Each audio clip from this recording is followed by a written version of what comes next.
This audiobook is titled Love Without Fear because you keep wondering, why do I always end up alone? The reason why people can't find love is because they look for it in the wrong place. This audiobook will show you how to make that change so that love has to find you and stay. Love Without Fear. Introduction. You've tried everything. The self-help books, the dating apps, the meditations. You've lowered your voice, softened your truth, played it cool. And still, love seems to slip through your hands like water. You wonder if you're too much, or maybe not enough. You feel invisible in a world that praises performance over presence, chemistry over connection, temporary pleasure over lasting peace. But here's what no one told you. You don't attract what you want. You attract what you believe you deserve. And even deeper than belief, you attract from your energetic state, your vibration. Love doesn't come to the version of you that's still trying to prove, chase, or earn. It comes to the version of you who remembers who they are. This audiobook is not about becoming perfect so someone can finally love you. It's not about finding the one. It's about becoming the one for yourself first. It's about healing the wounds that taught you to settle. It's about shifting your internal frequency so you're no longer a match for confusion, betrayal, or emotional starvation. It's about embodying love so fully that you no longer need to be chosen. You become the chooser. The magnetic heart will take you on a journey of unlearning, remembering, and becoming. Each chapter peels back a layer of pain, of illusion, of performance, until you return to the radiant, anchored self within. Not the self that begs for breadcrumbs, but the self that overflows. We'll explore the vibrational nature of love, why your patterns repeat, and how the pain you've experienced wasn't punishment. It was preparation. You'll learn how to become emotionally safe for yourself so that love can feel safe coming to you. You'll learn to set energetic boundaries, not from fear, but from self-respect. And most importantly, you'll stop asking, "How do I get love?" and start living the answer by becoming it. This is not about passive waiting. This is about magnetic becoming. Because when your heart is whole, your energy changes and the universe listens.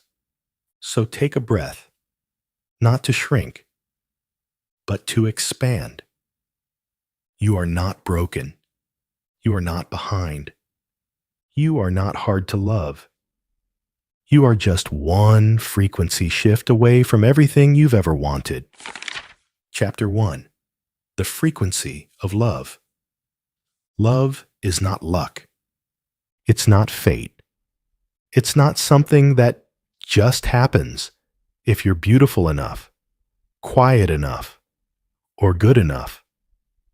Love is a frequency. And you are always broadcasting something, even in silence.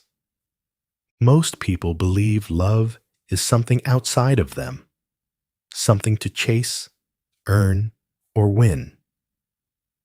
But the truth is, you don't attract love by needing it. You attract love by matching it. And that match isn't made in your smile or your words. It's made in your energy. Your body is an electromagnetic field. Your heart, not your brain, emits the strongest electromagnetic signal in your body. 5,000 times stronger, in fact. Which means it's not your logic that's calling love toward you. It's your feeling, It's your emotional tone, your vibrational signature. When you live in fear, abandonment, shame, or unworthiness, even if it's buried deep, you send out a signal that says, I'm afraid of being seen. I'm not safe to be loved. I expect to be left. And the universe, without judgment or delay, mirrors that frequency. But when you begin to heal, when you start holding yourself with kindness, when your nervous system no longer associates love with danger, you emit a different signal. I am safe within myself. I am already loved. I trust love to arrive in alignment, not in urgency. And again, the universe mirrors that. This is the vibrational truth most never learn. You are the transmission tower. Love is the response. That's why trying harder doesn't work. That's why begging, fixing, proving, performing, they don't magnetize love. They repel it. Because love, real love, doesn't respond to desperation. It responds to resonance. Think about streaming music. You don't refresh the screen 100 times hoping your favorite song will just appear. You search with clarity, choose with intention, and let the system match you to the right track. When your energy is clear and your signal is aligned, love plays in perfect harmony. In the same way, when your heart is vibrating at guilt, grief, or neediness, you will keep attracting relationships that reflect those emotions. But when you begin vibrating at peace, self-worth, and openness, you attract something else entirely. Something safer, deeper, more secure. So what determines your frequency? Your emotional home. Not the temporary highs, not the one-day meditations, but your dominant emotional state, especially when no one's looking. If your emotional home is loneliness, you'll call in chaos just to feel seen. If it's anxiety, you'll attract inconsistency and call it chemistry. But if your emotional home is self-love, peace, and joy, then love no longer feels like a lifeline. It feels like a reflection. And here's what no one told you. You don't need someone else to start shifting your frequency. You don't need closure to raise your worth. You don't need a partner to begin loving yourself like you've always deserved. The magnetic heart doesn't wait to be filled. It radiates. It doesn't ask, am I good enough? It declares, I already am. So this is where your journey begins, not by hunting love down, but by returning to the part of you that's already whole. Not by changing your appearance, but by adjusting your vibration. In the chapters ahead, we'll uncover why your patterns repeat, why love often feels like a wound instead of a gift, and how to become the version of you that doesn't chase love. Because love can't help but chase you. But first, anchor this truth in your spirit. Love is not found. Love is felt. And when you feel it within, you become a magnet for it without.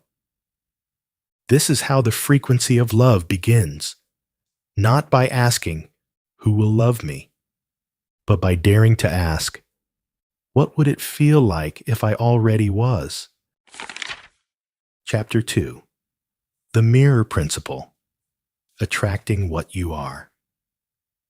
Every relationship you've ever had, the good, the painful, The passionate, the confusing, was a mirror, not a punishment, not a coincidence, but a reflection of what you believed, allowed, feared, or silently carried inside. We don't attract what we want. We attract who we are, or more accurately, who we believe we are. That's the mirror principle.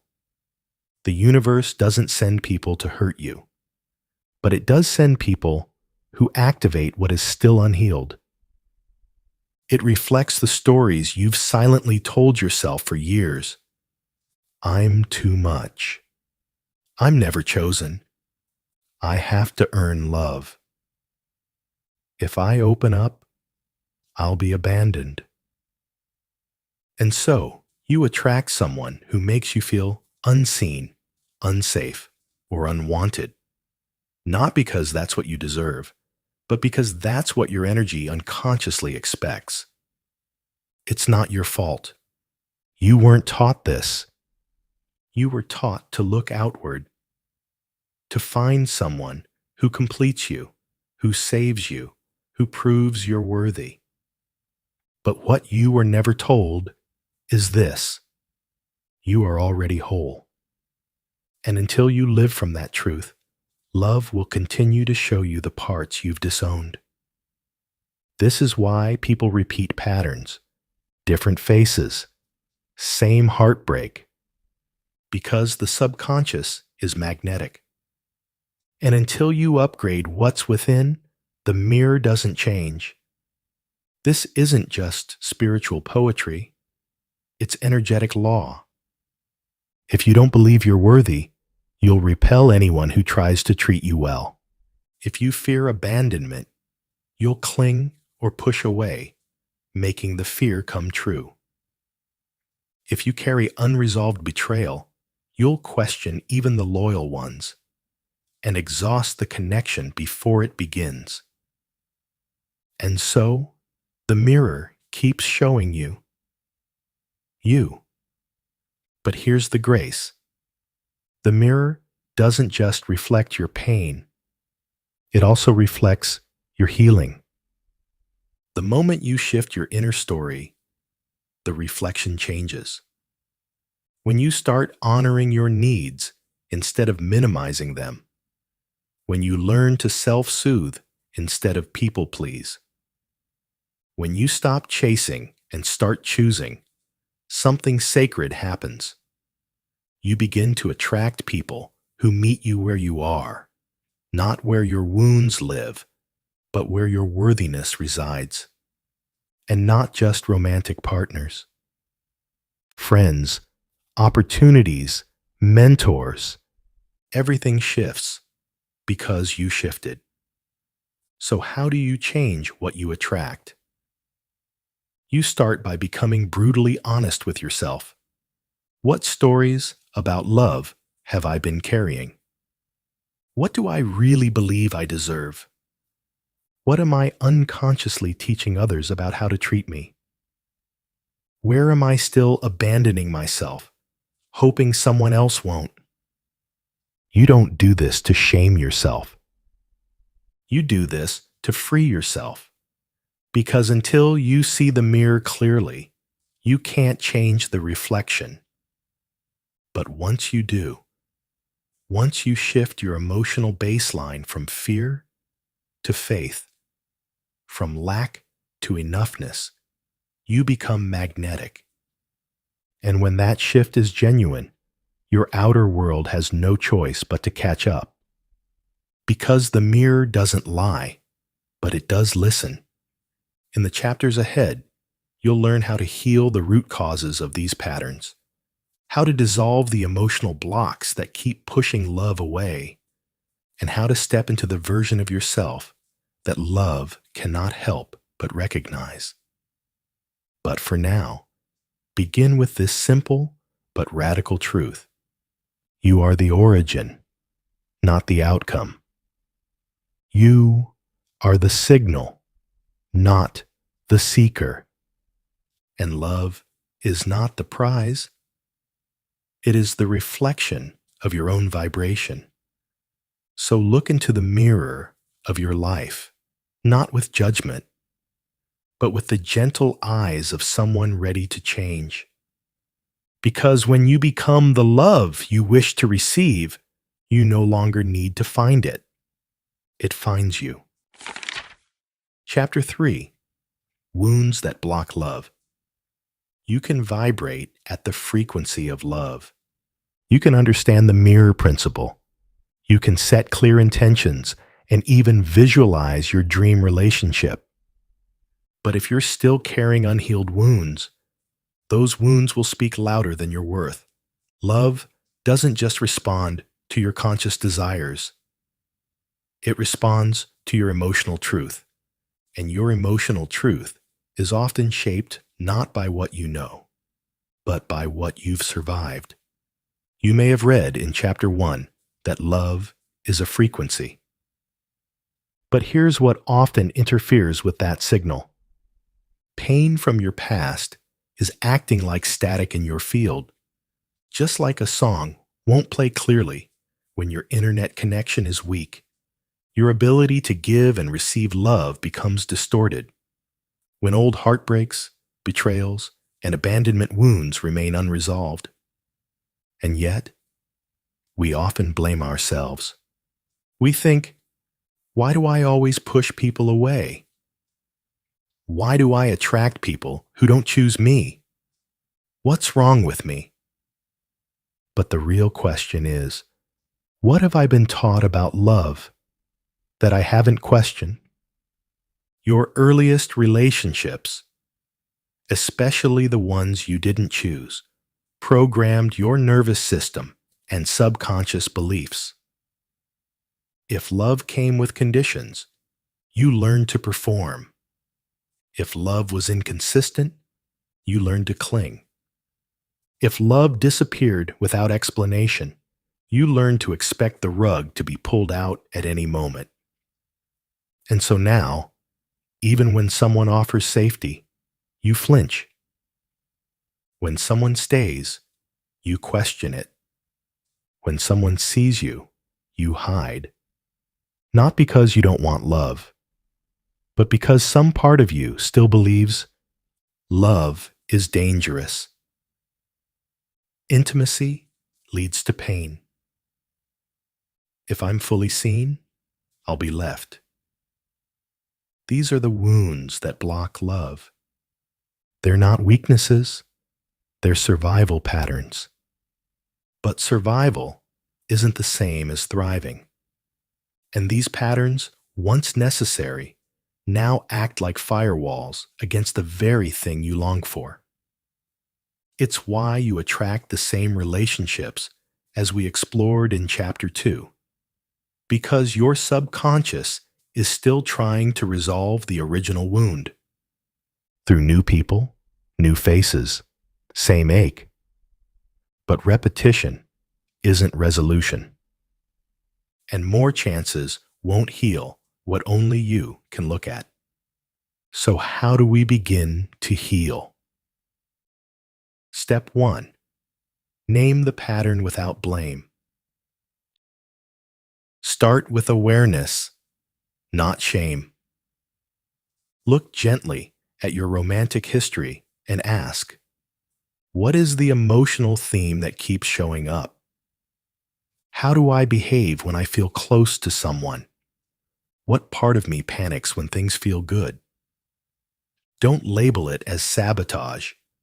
See it as a protective reflex. Step 2. Identify the origin wound. Almost every love block traces back to a core wound. Abandonment. People leave me when I need them most. Rejection. I'm not lovable as I am. Neglect. My needs don't matter. Betrayal. I can't trust anyone. You didn't choose these wounds, but now you get to choose what you do with them. Step 3. Rewire the response. Once you've seen the pattern and felt its root, you begin to rewrite the internal code. You don't need to become someone else. You just need to become safe to yourself. When your body feels safe in your own presence, you stop looking for someone to rescue you. When your heart trusts you to protect it, you stop tolerating crumbs and confusion. This is the emotional recalibration that raises your frequency, without forcing anything, because no amount of strategy can override unresolved pain. But love, real love, begins to move toward you. The moment your heart becomes a sanctuary instead of a battlefield. Step 4. Honor the space between. You may feel the temptation to fill the void with attention, validation, or a new connection.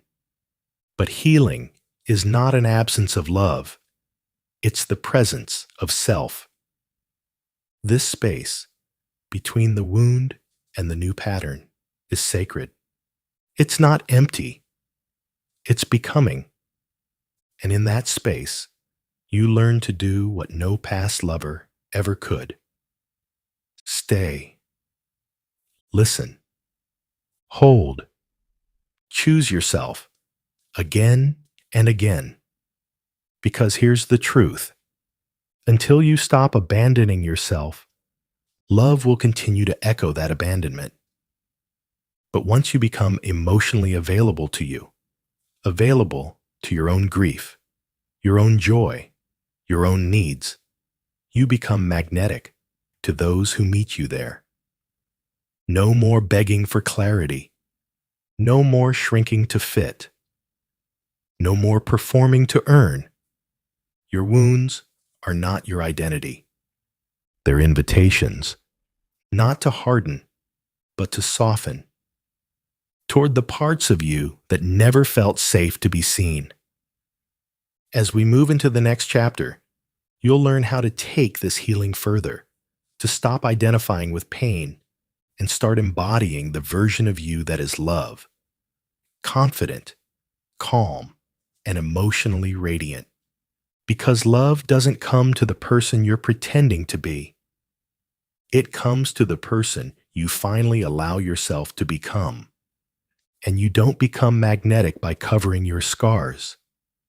You become magnetic when you no longer believe they make you unlovable. Chapter 4. Embodying the beloved. You've seen the wounds. You've named the patterns. You've stood at the mirror and recognized the reflections you've been calling love. Now comes the turning point, the shift from healing into wholeness, from longing into becoming. Because here's the secret most never hear. You don't attract love by seeking it.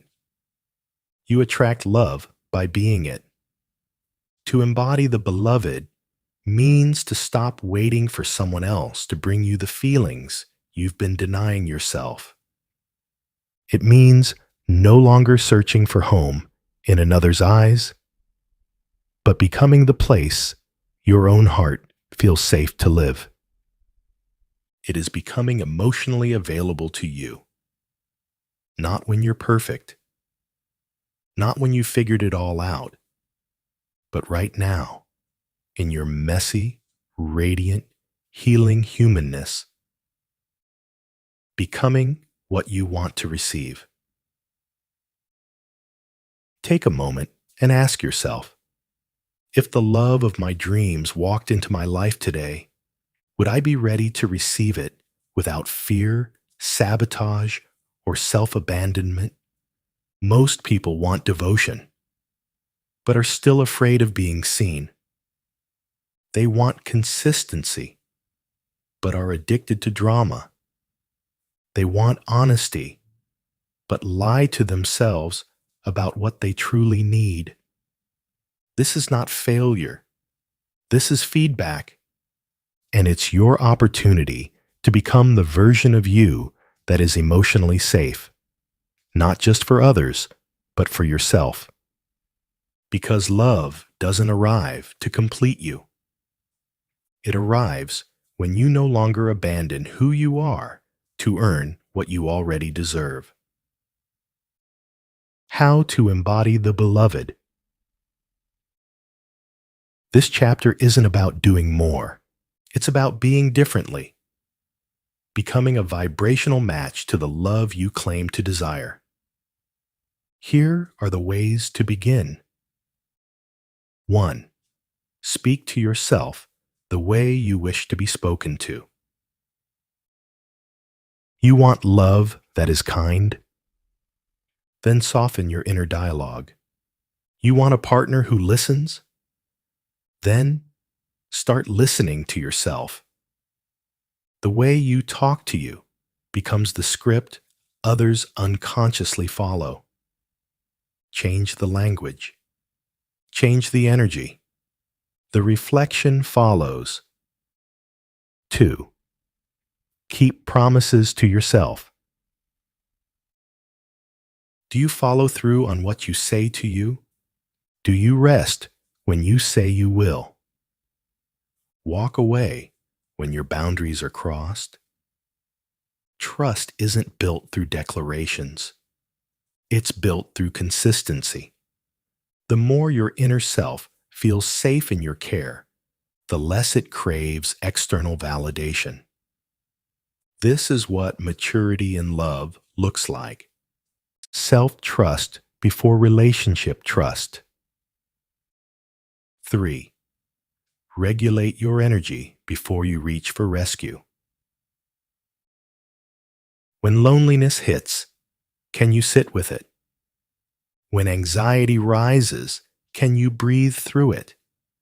The beloved version of you is not emotionless.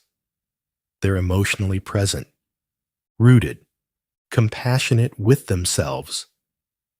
The next time you feel triggered, ask, what does my inner self need from me right now?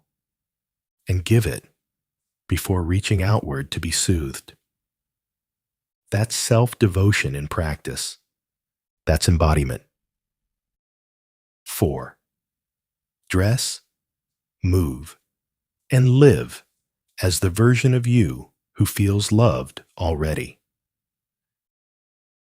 Embodying the beloved is not just inner work, it's energetic expression. The way you walk, speak, eat, and carry yourself teaches the universe what to send you. This is not performance. This is energetic preparation. Don't wait for the partner to show up to wear the outfit. Don't wait for the dinner date to cook the good meal. Don't wait for the one to show yourself you are the one. As we said in Chapter 1, love is frequency. As we revealed in Chapter 2, love mirrors your state. Now here, it's time to live as the reflection you want to receive. The shift from seeking to signaling. When you embody the beloved, you stop broadcasting desperation. You stop rehearsing pain. You stop clinging to fantasies and start anchoring into truth. You no longer chase butterflies. You become the garden. And in this new vibration, you begin to experience something miraculous. You attract connections that reflect your calm, not your chaos. You magnetize people who value you without confusion. You experience love that is safe, not performative. Solid, not smoke. Because the universe does not give you what you beg for. It gives you what you become. From embodiment to invitation. In the next chapter, we'll go deeper into daily energetic rituals. You'll learn how to keep this embodied vibration steady, even when old triggers resurface. Because it's not enough to feel magnetic for 1 hour a week. You must practice becoming the beloved until it becomes your default identity, not to prove your worth, but to remember it, not to finally be chosen, but to finally choose yourself. And once you do that, love won't just visit, it will stay. Chapter 5. Love as a living frequency. You've done the deep work, facing the wounds, seeing the mirrors, and becoming the version of you who no longer pleads for love, but embodies it. Now comes the most powerful truth of all. Love is not just a feeling. It is a living frequency, a field you live in, a signal you carry, a vibration you walk with, in your silence, in your choices, in your presence. This is where love becomes more than a goal. It becomes your baseline, your atmosphere, your identity. Because when you make love your emotional home, not something you visit only when someone else brings it, you become a magnet for relationships, opportunities, and environments that match that energy. Your frequency is your future. Every thought you think, every word you say, every emotion you allow to settle into your nervous system either reinforces your current frequency or shifts it. Your frequency is not fixed. It's shaped moment by moment by what you choose to embody. If you're vibrating in fear, you'll crave control. If you're vibrating in lack, you'll overgive and call it love. But when you're vibrating in true self-worth, you'll no longer chase what depletes you. You'll no longer tolerate the almosts, the maybes, the half-hearted, because your field won't match them anymore, and energy never lies. Raising your emotional set point. Most people don't know their emotional set point, the average vibration they operate in day to day. They feel good after a meditation, a compliment, or a temporary high, then collapse back into anxiety, shame, or waiting. But just like physical fitness, energetic coherence isn't built in a moment. It's built through repetition. You don't just dip into love occasionally. You live in it. You don't wait for a partner to activate it. You generate it. You don't use it as a bargaining chip. You let it radiate through you, simply because it's who you are. This is love as a living frequency. Daily rituals to anchor the vibration of love. You don't become magnetic by accident. You become magnetic by intention. Here are powerful daily practices to anchor the vibration of love. 1. Heart coherence meditation. Each morning, before the world reaches for you, place your hand over your heart and breathe slowly. Imagine a warm light expanding from your chest. With each inhale, breathe in peace. With each exhale, release fear. Feel love for no reason, just because it's there. You are reminding your body that love is safe to feel, even without a partner, a text, or a story. 2. Gratitude amplification. Gratitude is love in motion. Write down 3 things you're grateful for, but don't just list them. Feel them. Expand on them. Saturate your body in the sensation of appreciation. This raises your vibration faster than almost anything else. And it makes you deeply attractive, energetically and emotionally. 3. The mirror ritual. Look into your eyes each morning, not with critique, but with reverence. Say to yourself, I love you. I choose you. I will not abandon you today. Your nervous system needs to hear this from you before it trusts anyone else to mean it. 4. Music, movement, and embodied emotion. Play music that opens your heart, that makes you feel soft, sensual, empowered. Move your body not to perform, but to remember that you are alive. You are light. You are love in form. Your frequency is felt in how you walk, breathe, and exist. The vibration that precedes the manifestation. As we shared back in Chapter 1, love is a frequency, not a reward. And in Chapter 3, we uncovered how wounds interfere with that signal. Now, you are learning to broadcast a new signal, not just through what you say, but through what you allow yourself to feel every day. When love becomes your normal, you no longer settle for confusion. When your heart feels safe, you no longer mistake anxiety for chemistry. When your energy is rooted in calm wholeness, you no longer chase. Because what's meant for you feels drawn to you. Your job is not to control when love arrives. Your job is to keep your frequency ready for its arrival. From practice to presence.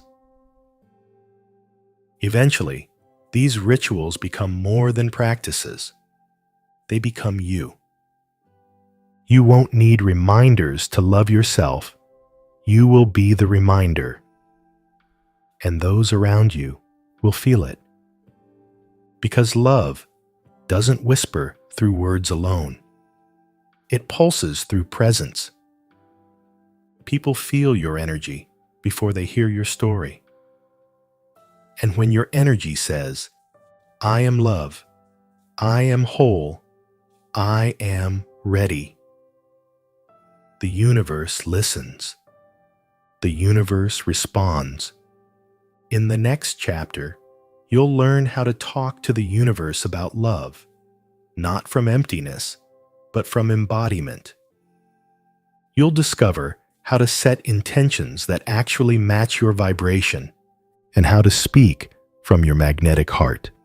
Because when you stop begging for love and start becoming the request itself, love doesn't have to search. It finds you. Chapter 6. Talking to the universe about love. There comes a moment on this journey, after the healing, the remembering, and the vibrational realignment, when something within you wants to speak again. Not from desperation, not from fear, but from clarity. You feel the shift in your body. You are no longer asking for love to fill the void. You are asking from a place of fullness. This is the moment where your magnetic heart begins to speak. Not to plead, but to participate. Not to chase, but to co-create. Because love is not just a frequency you carry. It's also a dialogue you're constantly having with the universe, with your own field, with your future. And the universe is always listening. How you ask matters.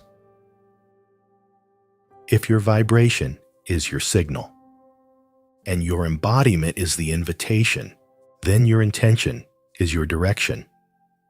But how you ask, and from where, makes all the difference.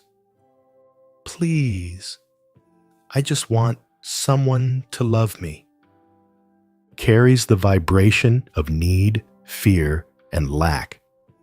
I am ready to be met at the level I now live carries the vibration of self-worth, openness, and divine timing. One asks from the wound, the other speaks from the healed self.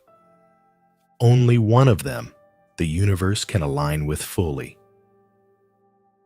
The three energetic pillars of an aligned request. When you talk to the universe about love, you're not just reciting words.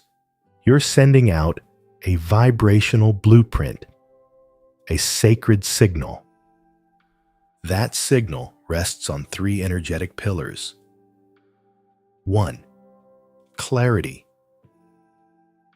Be precise in your vibration, not just in your words. Vague desires like, I want someone, lead to vague results. Instead, get honest. What does love feel like to you? What kind of emotional experience are you ready to embody and receive? I am calling in a partnership that feels safe, expansive, emotionally honest, and deeply joyful. The clearer the signal, the faster the response. Not because the universe moves faster, but because your own alignment does. Second, alignment. Do your current actions, habits, and emotional set points match the love you're asking for? You can't ask for a peaceful relationship while entertaining chaos.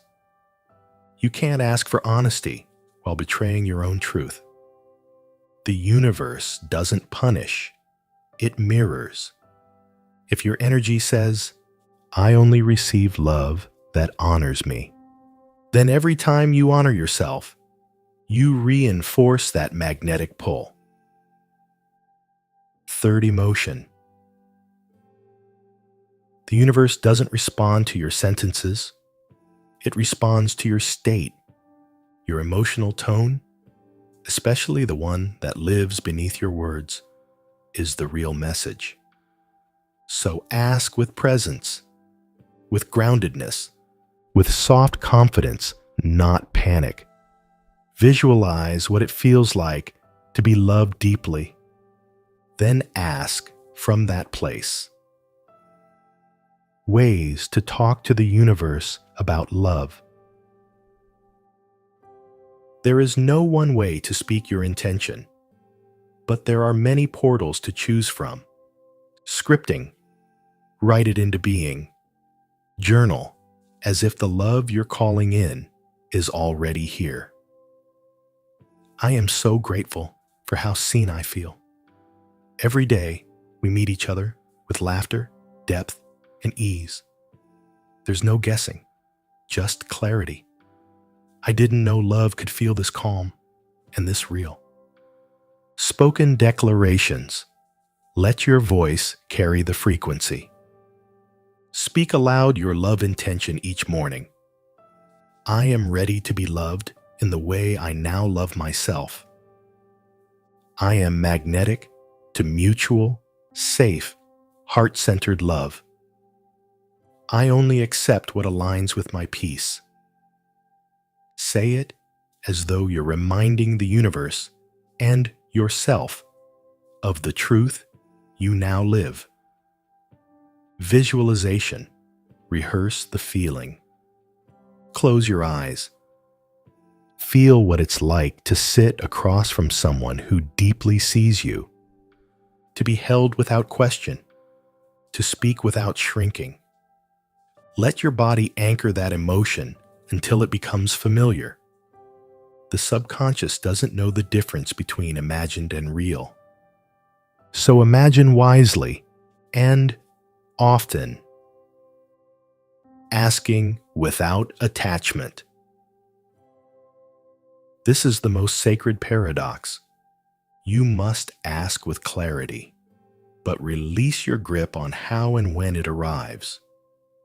If you demand a name, a face, a deadline, you reduce love to a checklist.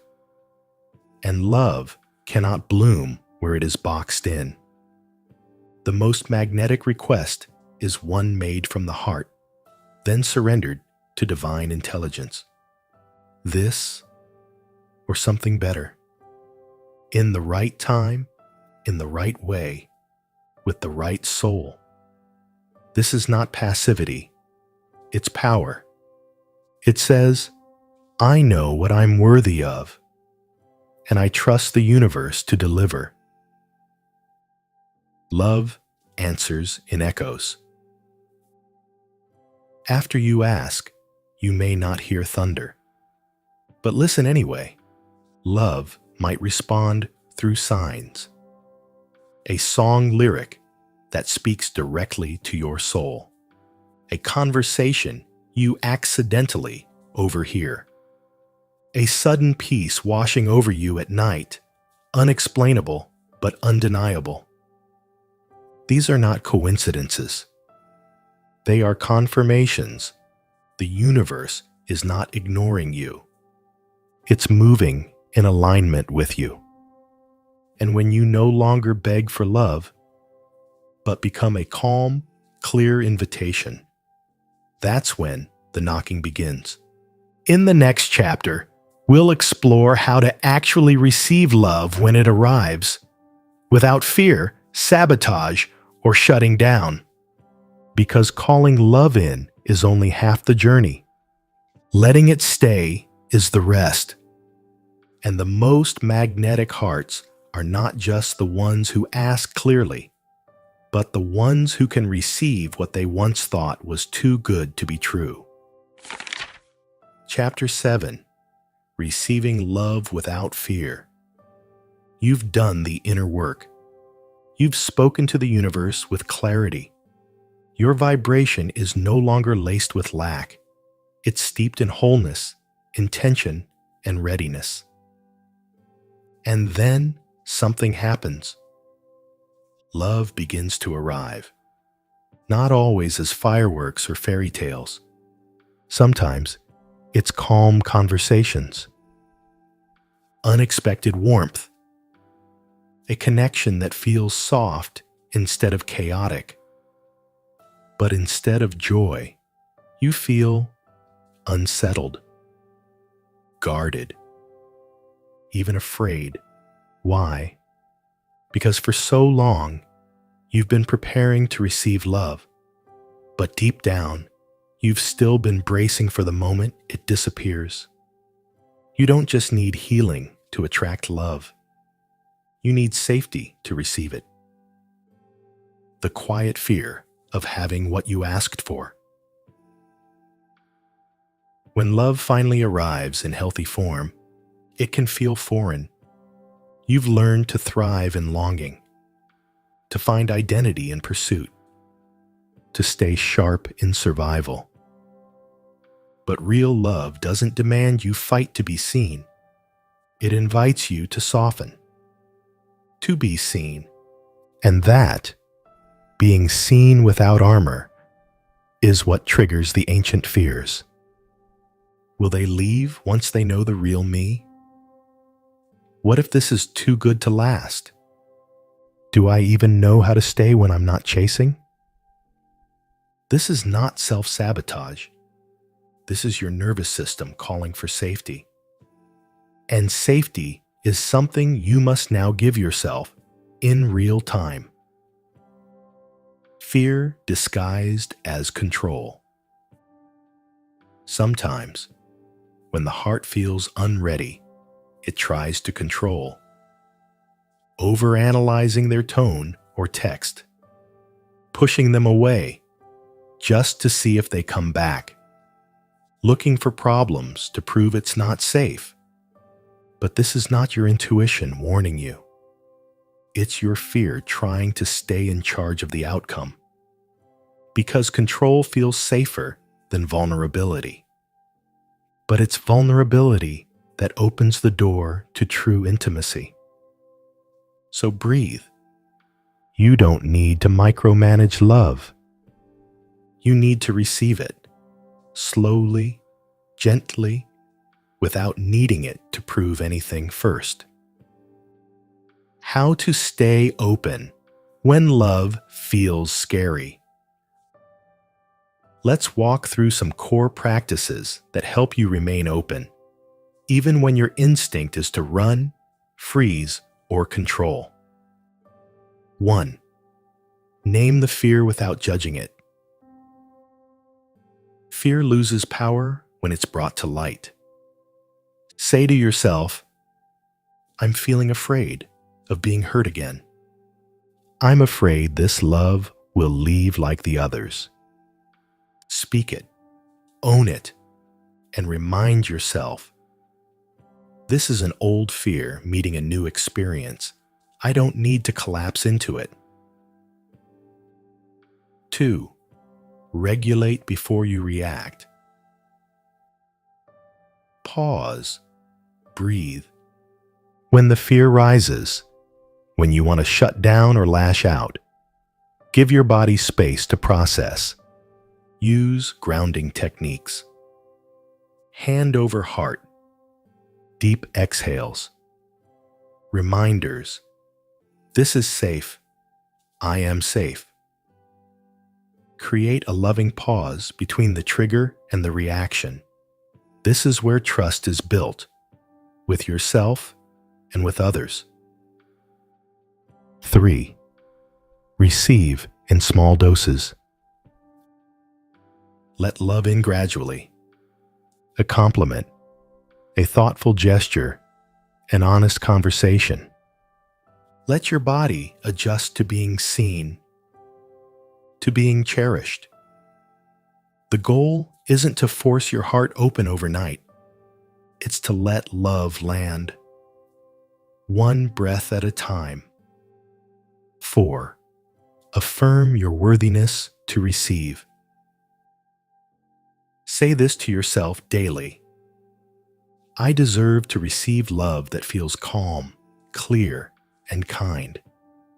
It is safe for me to be loved without needing to perform. Receiving does not make me weak. It makes me whole. Repetition rewires the story, and the story becomes your field. Recognizing love when it doesn't look like pain. Some people miss love because they're addicted to intensity, to the adrenaline of drama, to the longing that feels more familiar than presence. But healthy love is often quiet. It doesn't chase. It doesn't confuse. It consistently chooses you. So when love arrives without chaos, don't mislabel it as boring. See it for what it truly is, safe. And remember, safety is not the absence of passion. It's the foundation where passion can bloom without fear. Letting go of the fear of losing it. This may be the deepest fear of all. What if I let this love in and then lose it? But hear this, you are not here to cling. You are here to experience. Love may stay. Love may shift. But the love you become from the experience, that never leaves. Your job is not to make love permanent. Your job is to be present with it while it's here, to honor it, to enjoy it, to receive it fully, and to trust that if it's aligned, it will expand. If it's not, it will redirect you to something truer. Either way, love leaves you more whole. You are ready. This is your reminder. You are not too damaged to be loved. You are not too intense, too emotional, too much, too late. You are ready now, not because you've healed every piece of your past, but because you are no longer abandoning yourself in the present. And that is the deepest readiness there is. In the final chapter, we'll bring it all together. You'll learn how to live from this magnetic heart every day, not as a performance, but as your new normal. Because the most powerful love doesn't just visit, it stays with the ones who are finally willing to let it in. Chapter 8. You are the magnet. It began with longing, with the ache of wanting to be chosen, with the exhaustion of chasing, fixing, and proving. But now, after walking through your wounds, reclaiming your frequency, and learning to receive love without fear, you stand in a different place. Not outside the door of love, but inside yourself, the place love was always trying to find. Because here's the truth you now remember. You are not a seeker. You are the signal. You are the source. You are the magnet. You no longer chase, you choose. In the early chapters, you learned that love is not something you beg for. It's something you become aligned with. You shifted your frequency. You stopped speaking to the universe in the language of lack. And you started broadcasting a new vibration. I am already love. I no longer perform for it. And in doing so, you became magnetic, not just to romance, but to life itself. Your presence now carries weight.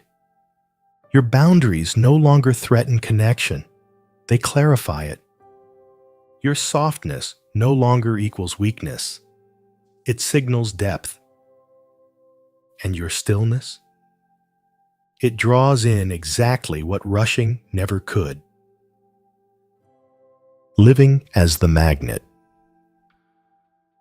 Being magnetic is not a moment. It's a lifestyle, built from the inside out. You live as the magnet when you trust your no just as much as your yes. You walk away from half love because you know what full love feels like now. You don't beg people to stay. You become a place that's naturally stayed with. You no longer need to be rescued because you've already come home to yourself. This is the power of embodied wholeness. You are not waiting to be loved. You are walking in love's vibration, and it can't help but respond. The world begins to shift around you. When you change your energy, your outer world starts to reorganize. Old connections may fall away, not because you're broken, but because you're no longer vibrating at the level of your past. You begin attracting relationships that feel peaceful, not performative. People who speak your emotional language without translation. Moments that feel like confirmation instead of confusion. This isn't magic. It's resonance. The same way a tuning fork will vibrate only when struck by a matching frequency. Your life begins to echo what now lives in your heart. What you allow is what you amplify. The magnetic heart doesn't just attract, it filters. You begin saying no without guilt. You stop settling for the almost versions of what you used to chase. You start asking deeper questions like, does this connection support my peace? Does this dynamic reflect the love I've cultivated within? Does this version of me feel safe here? Because magnetism without discernment just pulls in noise. But magnetism with clarity becomes a sacred compass. And now you are guided by resonance, not reaction. The new normal. This is not a phase. This is your baseline. Love is no longer a mountain to climb. It's the ground you walk on. You wake up without the ache of trying to be enough. You enter rooms without shrinking. You connect without performing. You love without losing yourself. You don't just manifest love. You maintain it. You expand it. You live it. Because it was never outside you. It was always the frequency of your own remembering. You are the love you were waiting for. Let this be the closing loop. You came here searching for love, but what you found was yourself. And in finding yourself, you unlocked the field that draws everything aligned to you. The right relationship, the nourishing connection, the stillness that no longer feels like loneliness, but like clarity. This is the magnetic heart. It doesn't scream. It doesn't chase. It doesn't beg. It radiates. It attracts. It remembers. And now, so do you. Take this vibration with you, not just as theory, but as embodiment, not as performance, but as presence. Speak love, feel love, live love, and let the universe return it to you in forms better than you even dared to imagine. Because now you're not waiting for love. You are it. The heart remembers. And now we arrive at the final pause. Not an ending, but a return. You came to this journey with a quiet ache, to be seen, to be held, to be chosen. But somewhere along the way, you discovered the truth. You were never waiting for someone else to choose you. You were waiting for you to come back to your own heart, to remember your own worth, to become the love you thought lived outside of you. You are no longer reaching. You are radiating. You are no longer proving. You are present. You are no longer asking, will they love me? You are simply knowing, I am love, and love is drawn to me. As you step beyond these words, remember, you don't need to try harder to be magnetic. You only need to stay true to the energy you've reclaimed. This is your new home. This is your sacred field. Let it shape your days. Let it guide your choices. Let it remind you, when doubt returns, that you are already enough. The heart you once silenced is now your signal. Let it speak. Let it lead. Let it love. And so it is. You are the magnet now. Let love come find you.